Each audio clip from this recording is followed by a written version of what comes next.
Lorraine, December 1944. A German heavy field howitzer battery is dug in behind a low ridge, 4 guns of 15-centimeter caliber, sited with the care of an army that had been teaching gunnery since before the American Civil War. The position is surveyed. The crews are trained, the guns are good, and the men serving them know their trade as well as any gunners in Europe. And the battery is about to do something that would have been considered professional negligence in any German artillery manual written before 1943. It fires a short mission, not a sustained program, not a concentration worked up over hours against a mapped objective. A handful of rounds, delivered fast, and then cease fire before the target has been properly worked over. The prime movers are already hooked up. Within minutes, the guns are out of the pits and moving to an alternate position surveyed days earlier, precisely so this moment could happen quickly. The battery has abandoned a good position it spent real labor preparing, without being attacked, without any tactical emergency, and without being told to displace by higher headquarters. It ran because the alternative was to be destroyed. This behavior appears across the Western Front in the last 18 months of the war, with a consistency hard to explain as local improvisation. American counter-battery officers noticed it and recorded it. Batteries that should have been supporting attacks and doing the ordinary daily work of artillery were instead limiting themselves to a few rounds at dawn and dusk. The finest artillery tradition in Europe had reduced itself to a rumor of gunfire at the edges of the day. The obvious reading is that the German army was collapsing and its artillery with it. That reading is nowhere near sufficient. This was not panic, and it was not indiscipline. It was rational, deliberate, and it succeeded completely at what it was designed to do, which was to keep German guns and German gunners alive. The price of staying alive turned out to be everything that makes artillery decisive. Because here is the difficulty with a gun that runs. Artillery is not a rifle. Its power comes not from the individual weapon, but from accumulation. From a surveyed position known to within meters.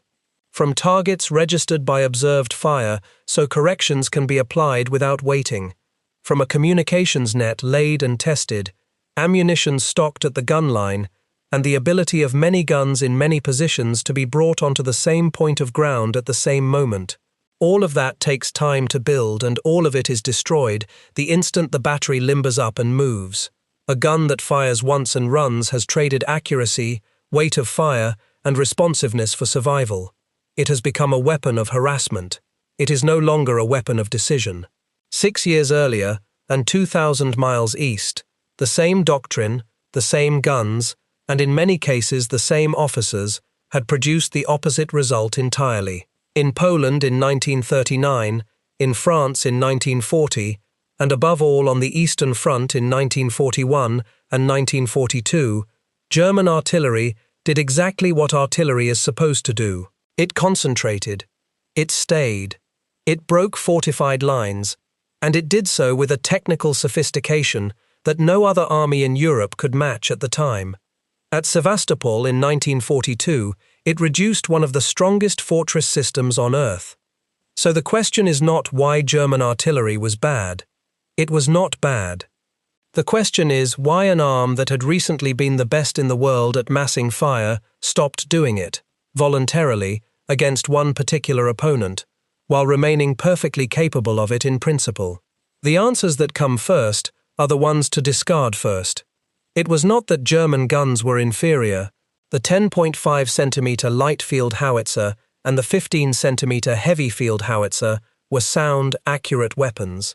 The American 105 millimeter outranged the standard German light howitzer by a useful margin, and the American mediums and heavies outranged their equivalents too. But that is not the kind of gap that decides a campaign. The two were close enough that American units in Europe fielded 2 battalions equipped with captured German howitzers, purely so captured German ammunition could be used. It was not simply a shortage of ammunition either, though the shortage was real and severe, and we will come back to it.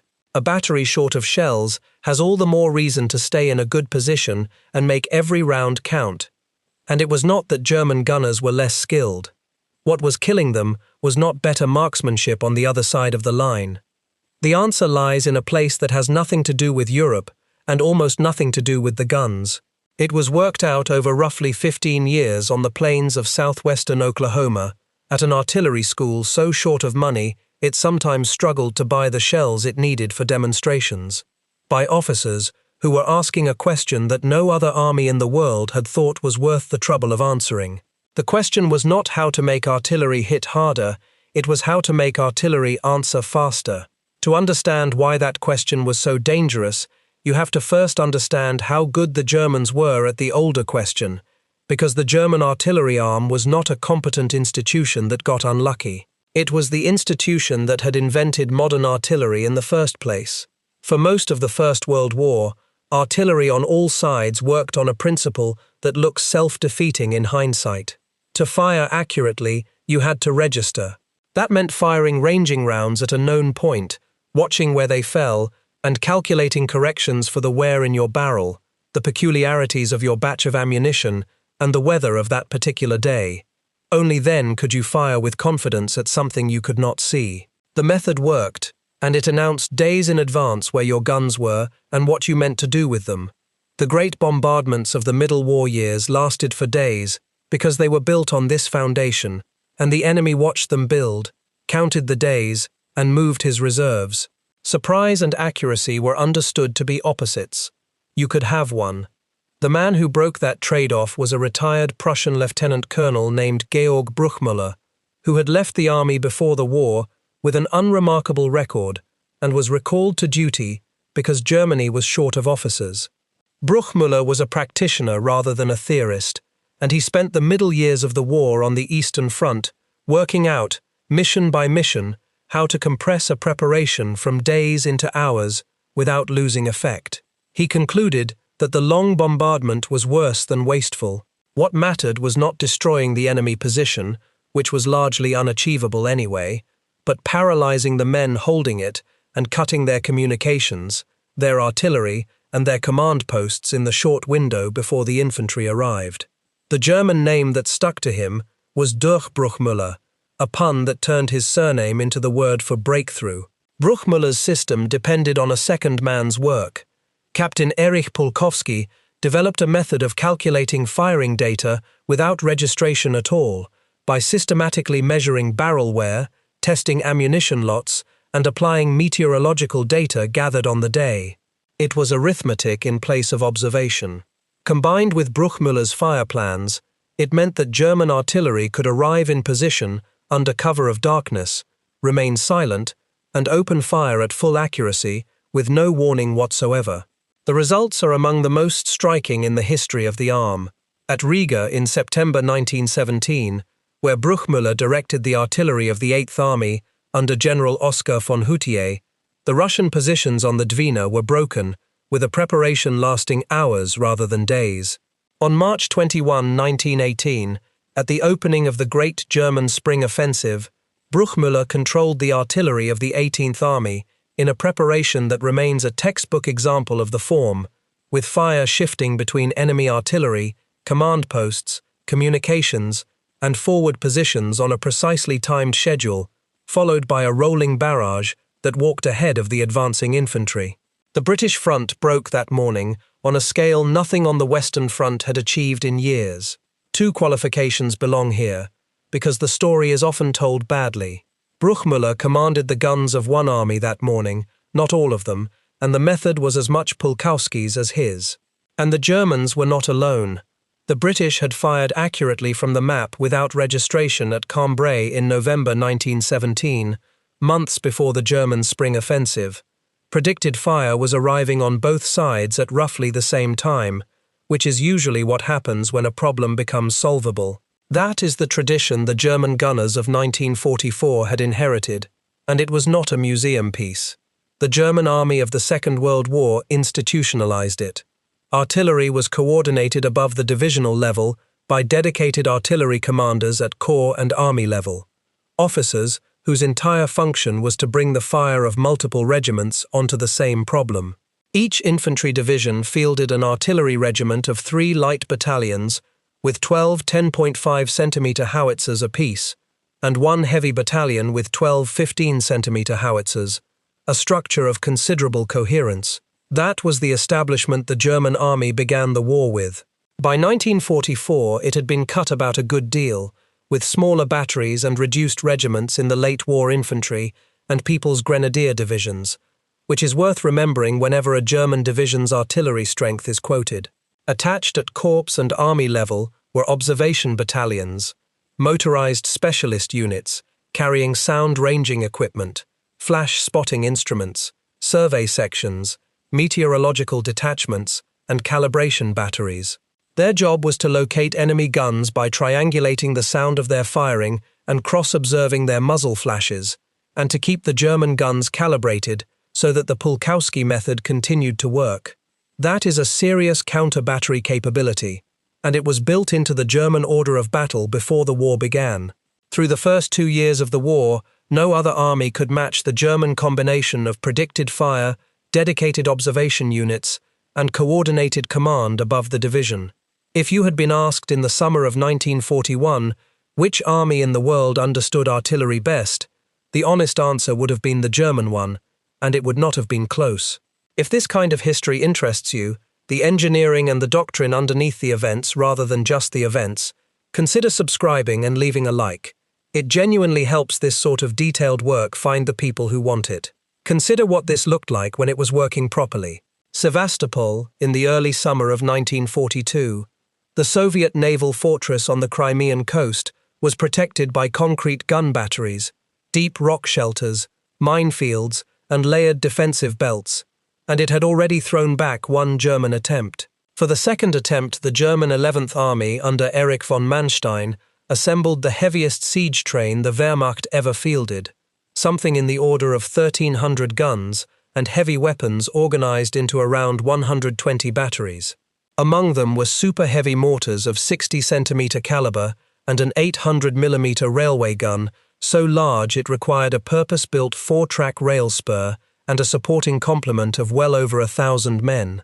The bombardment opened on June 2, 1942, and the city fell on July 4. It is worth being blunt about the giant gun, because it is the part everyone remembers, and it is the least important part. It fired 48 rounds in the entire siege, of which only about 10 landed close to what they were aimed at. It was a propaganda object. What actually reduced Sevastopol was the mass of conventional heavy artillery, supported by sustained air attack, and that is the achievement worth noticing. The German artillery command could gather guns from across an army group, survey them, register them, supply them, coordinate their fire against a common plan, and sustain it for weeks. That is far harder than building a large gun. It is also, unmistakably, something that requires the guns to stay where they are. The same capability showed in less spectacular form across the Eastern Front. German artillery in the first 2 years there concentrated freely, registered its targets at leisure, and moved when the tactical situation required, rather than when survival demanded. There were shortages, and by late 1941, heavy units in Russia were sometimes down to around 50 rounds per gun, an alarming figure for a heavy battalion. But the shortages were logistical, not tactical. The guns were not being hunted. It is worth saying plainly that the Western Allies had nothing comparable to the German observation battalions in 1940, and no equivalent to the German artillery command structure above the division. That this asymmetry is so rarely discussed has more to do with memory than with evidence. German firepower is remembered through the 88mm gun and through tanks, because those are the weapons that appear in the stories soldiers told afterwards. The howitzer battalion, which did far more of the killing, has no equivalent iconography. None of this means the men serving those guns in 1944 were incompetent, or that their doctrine was outdated. It was excellent doctrine, validated repeatedly in hard conditions against a determined enemy. But every doctrine rests on assumptions, and the more successful it is, the less anyone examines them. The German system rested on one in particular. It assumed that a battery position, once occupied and prepared, was a reasonably safe place to be, not perfectly safe. Counter-battery fire existed, and every gunner knew it. But the assumption was that counter-battery was slow. To engage a battery, you first had to find it, by aerial photograph, or sound ranging with its inherent errors, or flash spotting, which needed observers on separate baselines with clear sight of a muzzle flash. Then the location had to be reported, plotted, evaluated, and passed to a headquarters with authority to allocate guns to it. Then those guns had to compute their data and fire. In every army in the world in 1940, that chain took a long time. Long enough that the sensible response to counter battery risk was camouflage, dispersion, alternate positions held in reserve, and the discipline to avoid drawing unnecessary attention. It was not necessary to abandon the position after every mission, because nobody could respond that fast. The German fire direction method reflected that reality. It was thorough, and it was slow. Massed fire was possible, and German artillery officers were good at arranging it. But arranging it was the operative word. Concentrations were planned. Target lists were compiled and distributed.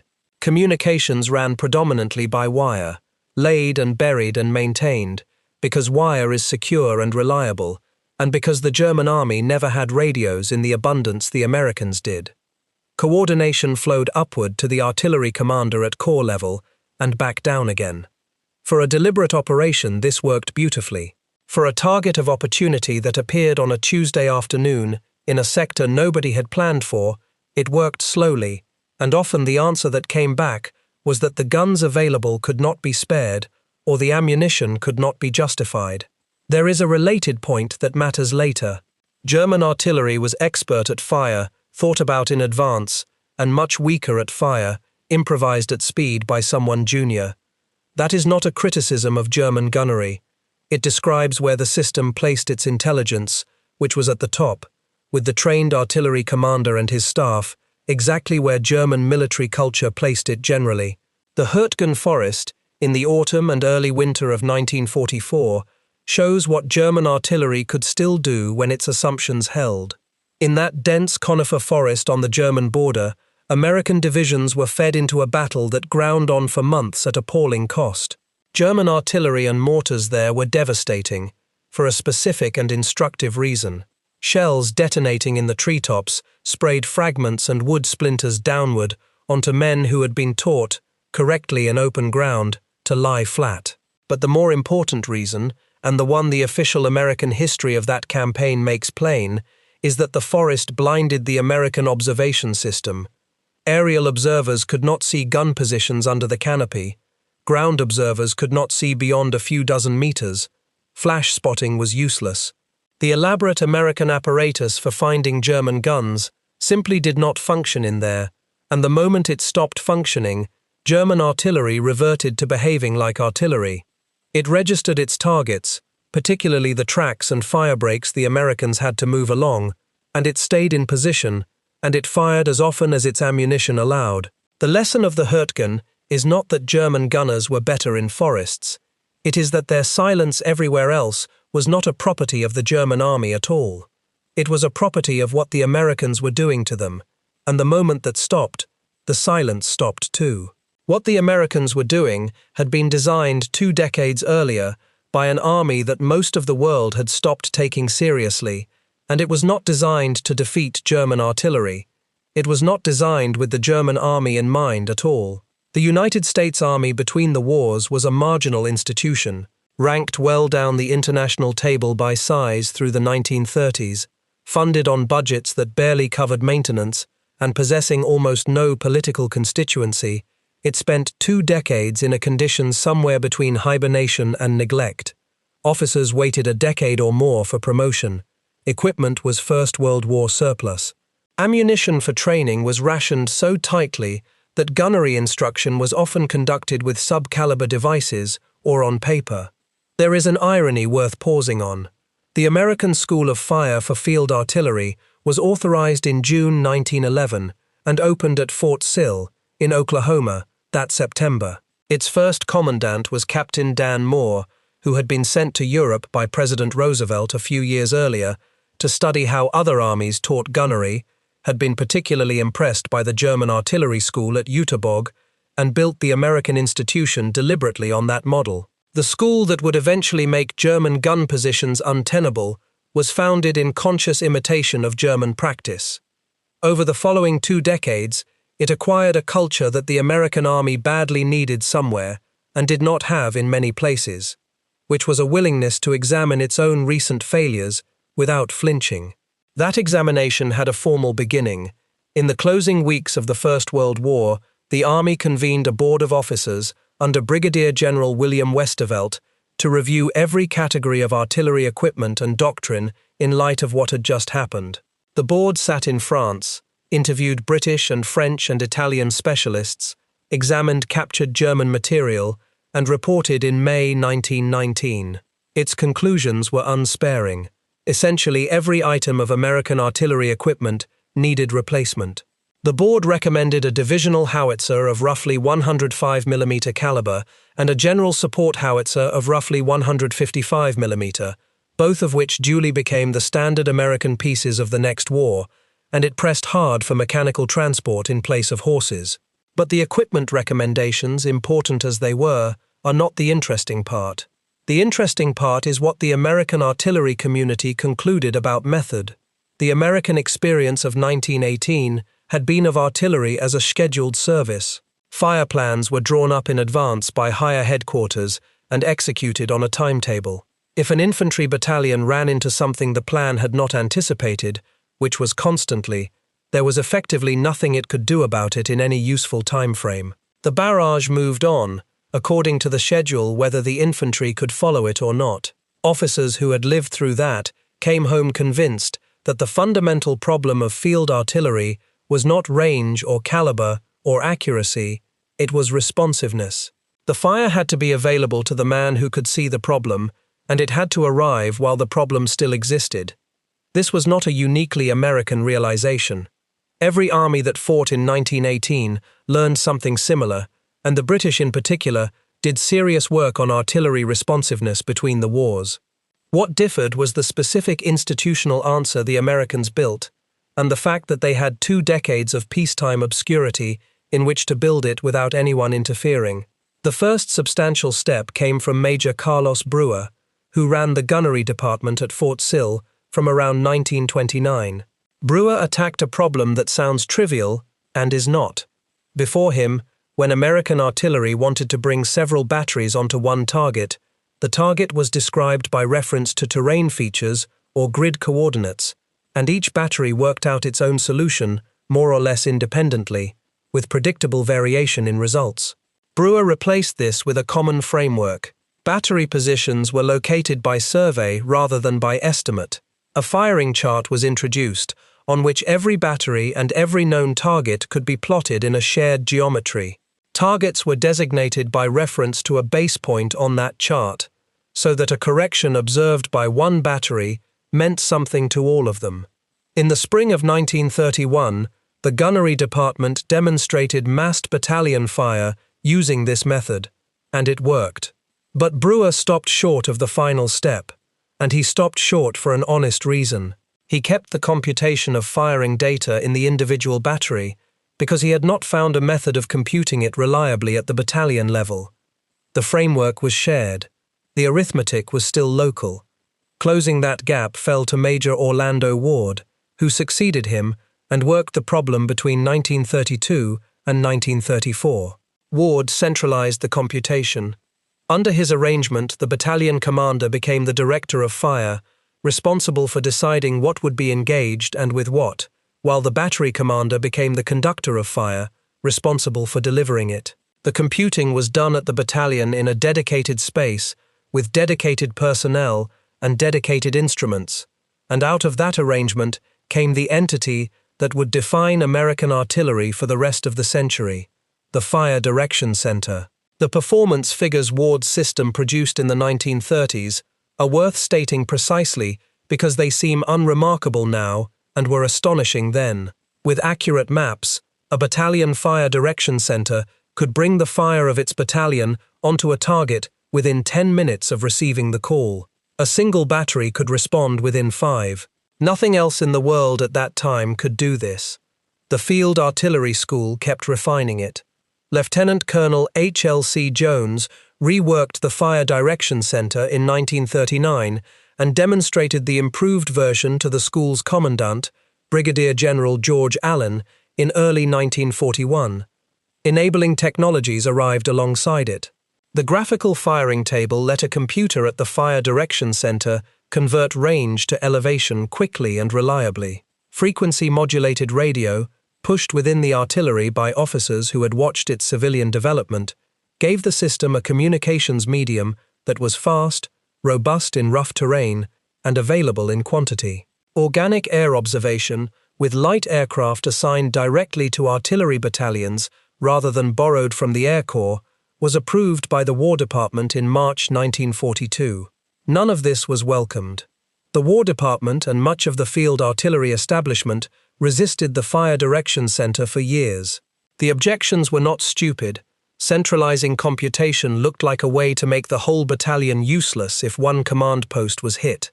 The communications requirements looked unrealistic for the equipment then in service, and a great many senior officers had built careers on a body of gunnery expertise that the new method made less individually important, which is a form of resistance that appears in every institution and is rarely stated openly. What broke the resistance was demonstration. On April 10, 1941, General George Marshall, the Army Chief of Staff, watched a shoot at Fort Sill in which 4 battalions were brought onto targets by a single fire direction arrangement. Marshall understood immediately what he was looking at. Major General Robert Danford, the Chief of Field Artillery, came round in the same period. Danford was not a man who welcomed change for its own sake. He had argued for horse-drawn artillery against mechanization and was cautious about a good deal of the new equipment. What converted him, and it converted him thoroughly, was watching the thing work. From that point, the Fire Direction Center was American doctrine, and it went to war with the divisions raised over the following 2 years. Now translate all of that into what it meant on a specific piece of ground in 1944, because the abstraction conceals how radical it was. An American infantry lieutenant lies in a hedgerow and sees something: a gun position, a track junction with vehicles on it, an assembly of infantry, or simply a wood line that feels wrong. He is not an artillery officer and is not required to be one. He has a radio, and he is on the artillery net, and forward observers from the supporting battalion are pushed up with the rifle companies as routine, so a trained observer is usually within reach as well. He transmits a location, a description, and a request for fire. At the Fire Direction Center, that request lands in front of men whose whole job is converting it into a firing solution. They know where every battery is, because the positions were surveyed. They know the corrections applying to each gun. They plot the target and produce data for as many guns as the battalion commander thinks it deserves. And they can reach beyond the battalion, because every American artillery battalion in a division worked on the same charts, survey, and procedures. Division artillery could combine battalions on one target, and corps artillery could combine divisions. There was one more piece, easy to overlook because it sounds administrative. American practice tied particular artillery battalions to particular infantry regiments in habitual support, so the same gunners worked with the same infantry for months, and observers knew the company commanders by voice. That familiarity appears in no manual as a capability, and it is a large part of why American infantry and artillery worked together as smoothly as they did. The result was a capacity that no other army possessed. A junior officer with a radio could, in principle, pull the fire of dozens or, in extreme cases, hundreds of guns onto a target he had personally identified minutes earlier. Doctrine, as worked out at Fort Sill in the 1930s, said a battalion could mass its fire within 10 minutes of the call, and a single battery within 5. In practice, the system usually beat its own doctrine, because by 1944, the survey was better, the radios were better, and the crews had done it 1,000 times. To give a sense of the tempo it could sustain, the American fire plan for one of the Lorraine attacks in November 1944 scheduled a fresh concentration every 3 minutes across the most important targets. That is the rhythm of an artillery arm that has stopped thinking of a fire mission as an event. Onto that foundation, the Americans layered the technique that gives this story its name. Time on target was not a weapon, it was a timing convention. When multiple batteries fire at one target from different positions, their shells have different times of flight, because the ranges and the charges differ. Normally that means the rounds arrive in a ragged sequence, and the first arrivals warn everybody in the target area to get under cover before the rest land. Time on target inverted that. The Fire Direction Center specified the instant at which the rounds were to impact. Every battery then calculated backward from its own time of flight and fired at whatever moment produced arrival at the specified instant. Watches were synchronized precisely.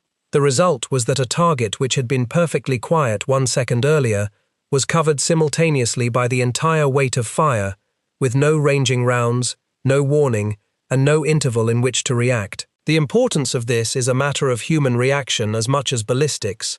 Artillery officers have understood since the First World War that the great majority of casualties from a concentration are inflicted in its opening seconds, before men who are standing, moving, or working in the open can get down and get covered. A study cited in the American Field Artillery professional literature puts figures on it, suggesting that within about 2 seconds of the first impact, more than half of those exposed are already prone and protected, and that after roughly 8 seconds, essentially all of them are. Those specific numbers rest on a single reference and are worth treating with some caution. The underlying principle does not depend on them and was never in dispute. Conventional fire, arriving unevenly, gives away most of that window. Time on target keeps all of it. The origins of the technique are genuinely contested, and it is worth being straight about that. The British Army developed a time-on-target method in North Africa in late 1941 and early 1942, using time signals broadcast by the British Broadcasting Corporation to synchronize watches to the second across dispersed batteries without putting anything on the radio. The American Fire Direction Center arrived at the same concept along its own line, and was uniquely placed to exploit it because it could draw so many battalions into one mission. Both threads are real, there was cross-pollination between the Allied armies, and no single inventor can honestly be named. What is not in dispute is which army used it most, at the greatest scale, and with the deepest institutional backing. Now put yourself at the receiving end, in a German battery position that has been carefully camouflaged and properly dug. There is no ranging round, no first shot falling long, no second falling short, none of the ordinary preliminaries by which a battery learns it has been located and has 2 or 3 minutes to do something about it. There is quiet, and then the position is inside a concentration already at full weight. Every warning signal experienced gunners had learned to read had been taken out of the sequence, and it could arrive from anywhere, at any time, on any authority. There was no predicting which sectors mattered to the enemy, because the American system did not require a sector to matter in advance. It required only that somebody with a radio could see something. Fire direction was only half of it. The other half was the sensor network that fed it, and this is where the Americans built something the German army could not answer at all. The most important element was the smallest. Each American artillery battalion was assigned 2 light aircraft, most commonly the L-4 Grasshopper, a militarized version of a civilian Piper Cub, flown by pilots who were artillerymen first. These were not reconnaissance aircraft in any conventional sense. They were slow, unarmed, fabric-covered machines that could take off from a road or a field. What they provided was an observer a few thousand feet up, with a radio on the artillery net, able to look into ground no observer on the surface could see, including the reverse slopes and hollows where gun positions naturally go. They mattered out of all proportion to their number. The American branch history records that by the later campaigns, something approaching 95% of American artillery fire was observed and adjusted by observers on the ground and in the air, rather than fired blind on map data alone. The light aircraft were a substantial part of how that became possible over ground no man on foot could see into. Their effect went far beyond the missions they actually directed, and this is the mechanism at the heart of the whole story. A German battery commander who could see one of those aircraft loitering over his sector faced an arithmetic he could not escape. If he fired, the observer above him would see the muzzle flash or the dust signature, and a fire mission would follow within minutes. If he did not fire, he survived. Given that choice, made hundreds of times a day across the front, German batteries stayed quiet. They did not need to be shelled to be neutralized. The presence of the aircraft was sufficient.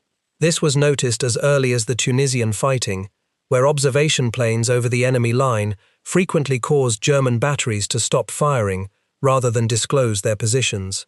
Rommel himself, writing about Kasserine in February 1943, described an observation plane directing the fire of numerous batteries onto every worthwhile target across the zone. He was not speculating, he was watching it happen to him. And this is where the pattern of a few rounds at dawn and dusk comes from. At first light and last light, the aircraft were often not up, and the flash observers were working in the worst conditions of the day. Those were the windows in which a German battery could fire without being seen doing it, and so German artillery contracted into them. Behind the aircraft was the ground-based apparatus. American field artillery observation battalions performed sound ranging, using microphone arrays to time the arrival of a gun's report at separated points and triangulate its position, and flash ranging, using observers on surveyed baselines to cross bearings on muzzle flashes. Shell fragments and craters were analyzed for caliber and direction of fire, so that even an unlocated battery gave evidence about itself every time it fired. And from February 1944 at Anzio, a new instrument entered the fight. The SCR-584, a microwave radar developed at the Radiation Laboratory of the Massachusetts Institute of Technology, was built to lay anti-aircraft guns and did that job superbly, most famously against the German flying bomb campaign. But it could also track a shell in flight, and where conditions allowed it was used to work backwards along the arc to the gun that fired it. It should not be oversold. This was an opportunistic use of an anti-aircraft instrument, not a dedicated counter-battery radar, and the dedicated version of that idea belongs to the post-war years. It was, even so, one more way for a German battery to give itself away by doing its job. Put these together, and the picture changes entirely. The German assumption had been that being found was an event, something that happened occasionally and could be guarded against. Against the American system, being found was a continuous condition with a probability attached to every round fired. Two engagements show the system doing its work, and they are very different in shape. The first is El Guettar in Tunisia, on March 23, 1943, the moment the American system was first tested properly against a first-class German formation. The 10th Panzer Division attacked the American 1st Infantry Division at first light with roughly 50 tanks and accompanying infantry. The attack lost momentum in a minefield, and while it was struggling there, the divisional artillery went to work alongside the tank destroyers of the 601st and 899th Battalions. Within about an hour, some 30 German tanks had been destroyed or disabled, and by mid-morning, the survivors had pulled back. A second attempt that afternoon was also thrown back. Airbursts were used against the German infantry with lethal effect, and an American officer watching described the strange black smoke of the time, fused shells bursting above the German troops. General George Patton, watching the same thing, is reported to have said that it seemed a crime to murder good infantry that way. El Guettar was not a large battle by later standards. Its significance is that a green American division with no obvious equipment advantage stopped an experienced panzer division, principally with artillery, and did it inside the time frame of the attack, rather than afterwards. German commanders in Tunisia came away with a clear impression of what American artillery could do, and it travelled well before Normandy. The second engagement is Mortain in Normandy, in August 1944, and it is the purest demonstration of the principle the Americans had spent 15 years building toward. When the Germans launched their armoured counterattack toward Avranches on August 7, aiming to cut the American breakout at its base, the 2nd Battalion of the American 120th Infantry, part of the 30th Infantry Division, was left surrounded on Hill 314, a bare height overlooking the town of Mortain and the road running southwest from it. Among the men on that hill were Lieutenant Robert Weiss and Lieutenant Charles Bartz, forward observers from the 230th Field Artillery Battalion, with radios. For 5 days, from the 7th to the 12th of August, those observers looked down on the German axis of advance and called fire onto it. They were cut off, short of food, water, and medical supplies, and could not be relieved. It made no difference to their function, because their function did not require them to be supplied, reinforced, or even particularly safe. It required them to see and to be on the net. The fire they directed fell on German columns on the roads below and made the road network around Mortain effectively unusable in daylight. At one point, the battalion commander had smoke shells emptied of their propaganda leaflets and repacked with plasma, morphine, sulfur powder, and bandages, and fired them into the surrounded perimeter. It is one of the more inventive logistic solutions of the campaign, and it mostly did not work. The plasma did not survive being fired out of a howitzer. It is worth recording anyway, because it tells you what the men below the hill were prepared to try. Of roughly 700 men who held the hill, somewhere between 277 and 400 were killed, wounded, or missing by the time relief arrived. The position held, the German attack failed, and the American breakout continued. The artillery battalion held a presidential unit citation for the action. The 30th Infantry Division as a whole was awarded one only in March of 2020, by which time almost none of the men who earned it were alive to hear about it. 2 lieutenants with radios, cut off and outnumbered, shaped that battle more than most regiments did, because the American army had built a structure in which a man who could see was worth more than a man who could shoot. The German assessment of all this was not confused, and it was not in denial. Erwin Rommel identified the cause with the flat professionalism of a man describing a mechanism rather than making an excuse. In the papers collected after the war by Basil Liddell Hart, he attributes the breaking open of the front in Italy to the enemy's tremendous superiority in artillery, and, still more, in the air. On Normandy, he returns to the same theme, pointing to Allied superiority in artillery and an outstandingly large supply of ammunition. He was not describing better gunners, he was describing a system, and noting that the German army had nothing to put against it. American interrogations across the campaign in France return the same observation from the other end of the rank structure. German prisoners remarked repeatedly on the sheer volume of American fire and on its speed. What they were describing, without the vocabulary to name it, was the Fire Direction Center. If you are getting something out of this, a like helps it travel, and subscribing means the next one finds you. There was one more element still to come, and it had been deliberately held back from the ground war for years. The proximity fuse was among the most closely guarded American technical secrets of the war, developed under the Office of Scientific Research and Development, and produced in enormous quantity for the Navy, which used it against Japanese aircraft with devastating results from 1943. It was not permitted for use over land. The reasoning was straightforward and, on its own terms, sound.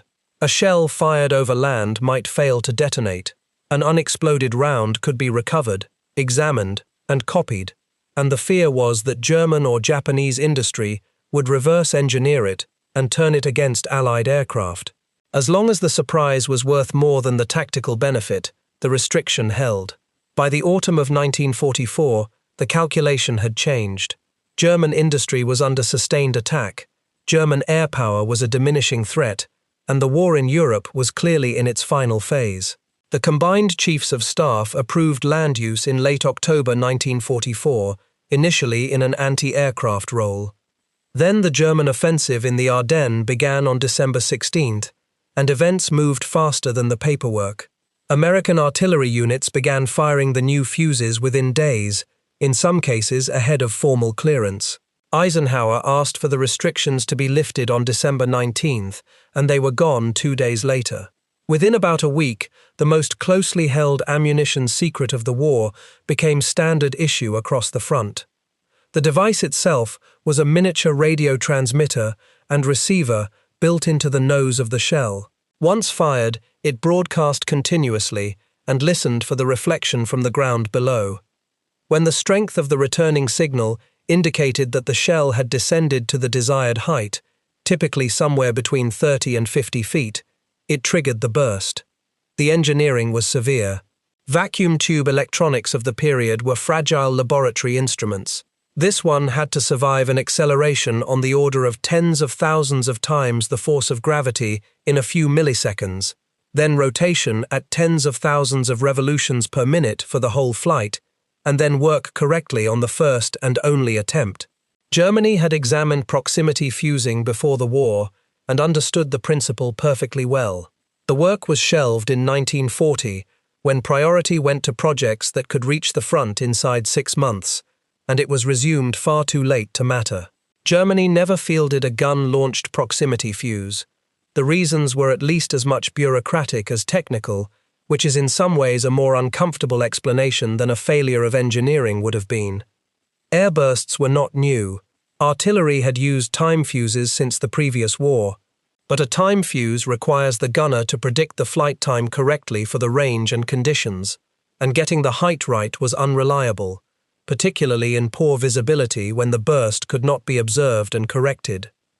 Under bad weather and low cloud, soldiers on the ground learned that they were relatively safe from timed airbursts and behaved accordingly. The proximity fuse removed that shelter because it measured its own height rather than guessing at it, and it did so in cloud and darkness exactly as well as in clear daylight. This bore on gun crews in a particular way, and the point is one of posture rather than anything the sources state outright. An infantryman under shellfire lies down, and a round bursting on impact throws most of its fragments outward and upward, so a prone man in even a shallow scrape has a real chance. A gun crew cannot lie down. Serving a howitzer means standing, carrying rounds, working the breech and the sights, around an object that cannot be hidden or moved quickly. A gun pit shields against fragments from the side. It offers nothing against fragments arriving from directly overhead. The proximity fuse turned every counter-battery mission into a weapon that was near optimally designed against exactly the target German gun crews presented. Layer it all together, and the position of a German battery commander in the winter of 1944 is clear enough. Above him, aircraft that could see his muzzle flash. Around him, microphone arrays timing his reports, observers cross-bearing his flashes, in some sectors, radar following his shells back along their arc. Behind the American line, a fire direction system that could turn his location into a firing solution in minutes and draw on a division or a corps to service it. And in those guns, ammunition that burst above his crews, whatever the weather and whatever the depth of his pits. Against that stack, there was one adaptation with any prospect of working, and German gunners found it.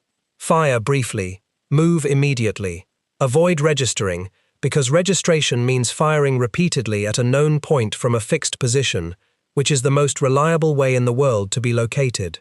Disperse the guns so one concentration cannot take all four. Sight alternate positions in advance.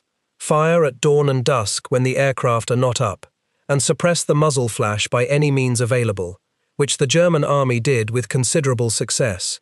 The official American history of the Lorraine campaign, written by Hugh Cole, records that German use of flash-reducing additives in the propellant charge at the Saarlautern bridgehead in December 1944 proved very effective at defeating American flash ranging, and notes that poor weather curtailing air observation reduced American counter-battery superiority in that sector at the same time. That last detail is worth dwelling on, because it is the control experiment inside the story. Where the German countermeasures worked and the American sensors were degraded, German artillery immediately became more effective. The relationship was mechanical. It is also worth being honest about the limits of the evidence here. The behavior is unmistakable in the American record, and it is entirely consistent with the tactical logic. The vivid picture of German batteries firing a single mission and running is well-founded. But there is a difference between a documented condition and a documented doctrine. What the record establishes directly is the situation the German gunners were in. What it does not clearly establish is a written German drill instructing batteries to fire briefly and displace.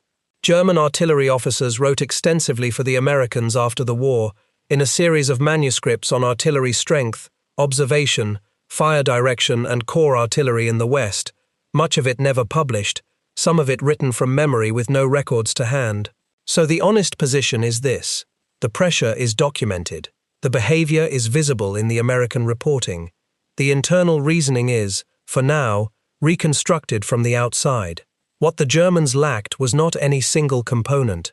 This is the part that is most often got wrong. They had excellent guns. They had a genuine counter-battery organization with sound ranging and flash ranging built into the order of battle before the war, which is more than the Americans had in 1940. They had airburst ammunition of their own design. They had an artillery command structure above the division specifically intended to concentrate fire, and officers thoroughly trained in using it. What they did not have was the whole thing wired together and pushed downward. The German capacity to mass fire lived at the top of the structure, with the artillery commander and his staff, and it was activated by planning. The American capacity lived at the bottom, in a radio handset operated by a lieutenant who had never studied gunnery, and it was activated by seeing something. Everything else follows from that. On top of it, sat resources the German army simply did not have by 1944. Ammunition supply had become desperate. By one comparison, the artillery supporting the German 5th Panzer Army in Normandy could fire only around a tenth of the volume the British opposite them were firing, against an enemy fielding several times as many guns. Most German artillery remained horse-drawn, capable of perhaps 25 miles in a day before the animals needed rest, in a campaign where displacement had become a survival requirement, and the Luftwaffe could no longer clear the sky of a fabric-covered light aircraft flying at 80 miles an hour over the front line, none of which means the American system was flawless, and the honest account has to say so. American artillery killed American soldiers. Short rounds were a persistent problem, most often the result of forward observer error, and there were cases of an observer transmitting his own position as the target. The volume of fire that made the system effective also made its errors larger. The supply of ammunition Rommel identified as decisive was not inexhaustible. In the autumn of 1944, with the supply lines still running back to the Normandy beaches, American artillery was put under rationing that at times held batteries to a few rounds per gun per day. Historians disagree about how much this actually cost. Russell Weegley treated it as a real constraint on operations. Others argue the crisis has been overstated and that units routinely worked around the allocations. What is not in doubt is that American commanders spent that autumn worrying about shells. And there was a category of target the system could not solve. Massed artillery is superb at neutralizing. It is very poor at destroying. Troops in deep bunkers, concrete emplacements, or well-constructed dugouts could be suppressed for as long as the fire continued and would emerge functional when it lifted. The Siegfried Line fortifications largely had to be reduced by engineers and direct fire, not by howitzers. In the Hürtgen, as we have seen, the sensor network failed, and the whole edifice failed with it. And German mortars and rocket launchers, which were cheap, small, easily hidden, and quick to displace, remained lethal to the very end. In the Normandy fighting, British assessments drawn on by the official history attribute something in the region of 70 to 75% of British infantry casualties to mortar fire, and mortars were very much harder to find than guns. So here is the verdict, stated carefully. The German gun crew that fired briefly and ran did not fail. The German guns did not fail. German gunnery, which had produced the single most important tactical innovation in the history of the arm a generation earlier, did not fail. The doctrine those men had been trained in did not fail either, in the sense that it continued to do exactly what it had always done whenever conditions allowed it to operate. What failed was an assumption buried so deep in the practice of artillery that nobody in 1939 would have thought to state it. The assumption was that a gun position is a place, somewhere you go, prepare, improve, survey, register, stock with ammunition, and then use. Every advantage in gunnery, in every army, accrued to the battery that had been in position longest, because time in position was what converted a gun into accurate fire. The Americans made time in position lethal, not by targeting German batteries more accurately than anyone else could, but by building a system in which the act of firing generated the information required to answer it, and in which the answer arrived faster than a battery could benefit from having stayed. That inverted the oldest incentive in the business. The German gunner's professional instincts, every one of them correct, now pointed directly at his own destruction, and so a highly trained arm, acting entirely rationally, dismantled its own effectiveness in order to survive, and the dismantling looked from the outside like decline. The really uncomfortable part is that they were right. The adaptation was correct. Fire and displace is not a German admission of defeat. It is a founding principle of modern artillery survivability. Every serious army now builds around it, and the wheeled and tracked howitzers that drive into position, fire, and leave inside a few minutes are the direct descendants of that logic. It would be too neat to say the modern practice was learned from those crews in Lorraine, because it was driven at least as much by counter-battery radar and by weapons neither side had in that war. But the reading of the situation was the same reading, and they arrived at it first. They had discovered the central rule of artillery in the age of responsive counter-battery fire.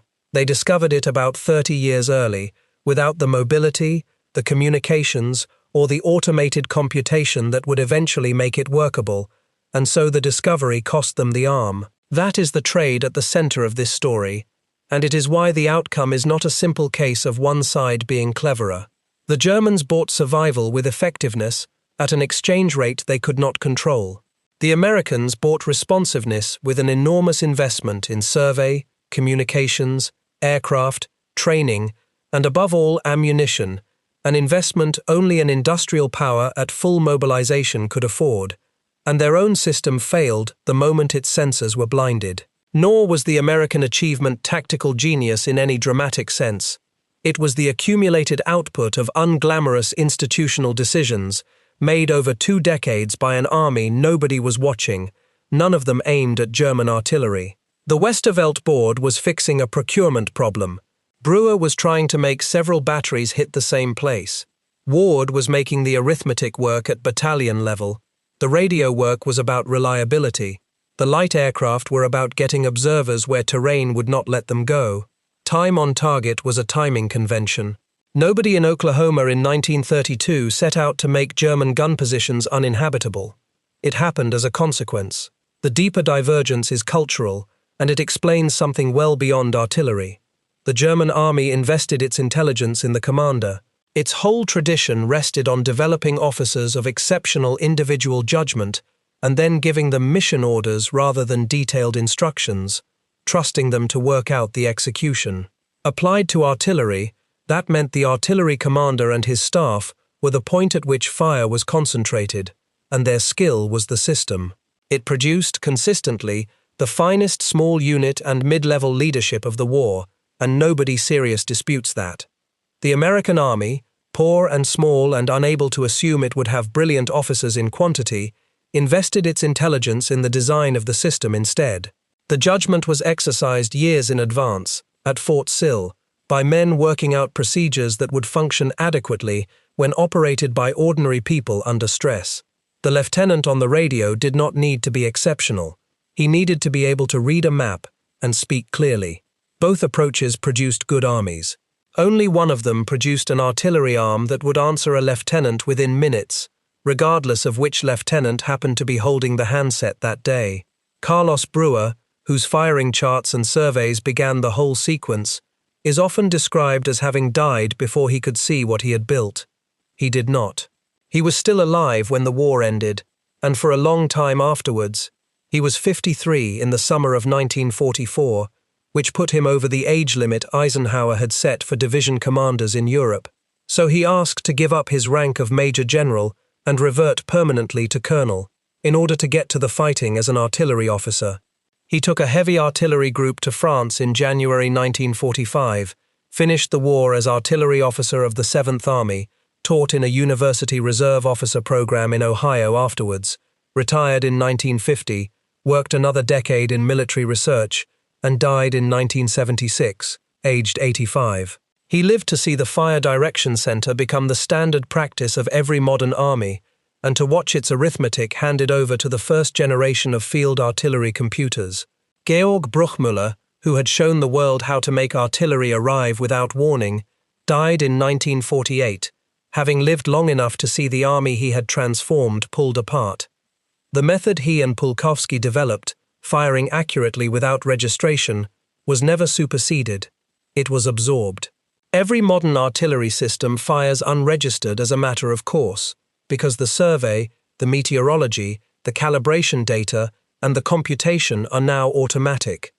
Bruchmüller's insight and Brewer's are, in the end, two halves of the same machine, which is a strange thing to say about men on opposite sides of two wars.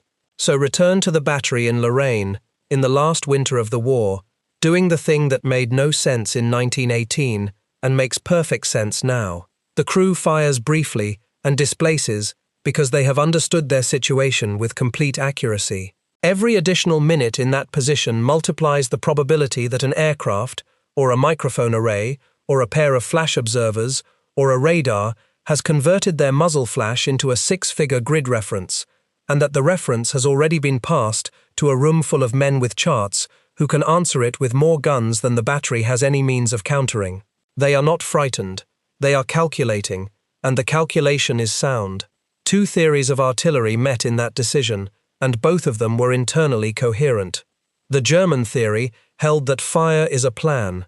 It is prepared by experts, coordinated in advance, concentrated at the decisive point, and delivered as a program. It had produced the breakthrough at Riga and the collapse of the British front in March 1918, and it worked wherever the enemy could not find the guns quickly. The American theory held that fire is a service. It is available continuously, on request, to whoever can see a target, and the intelligence lives in the network rather than in the man calling for it. It required industrial resources, radios in abundance, aircraft over the line, and 15 years of institutional patience. Only one of those theories matched the conditions actually present in Western Europe in 1944. The German battery, limbering up and moving off after a few rounds at dawn, was the most honest possible acknowledgement of which one it was. If this account gave you something worth thinking about, the like button helps more than it looks like it should, and subscribing is how the next one reaches you.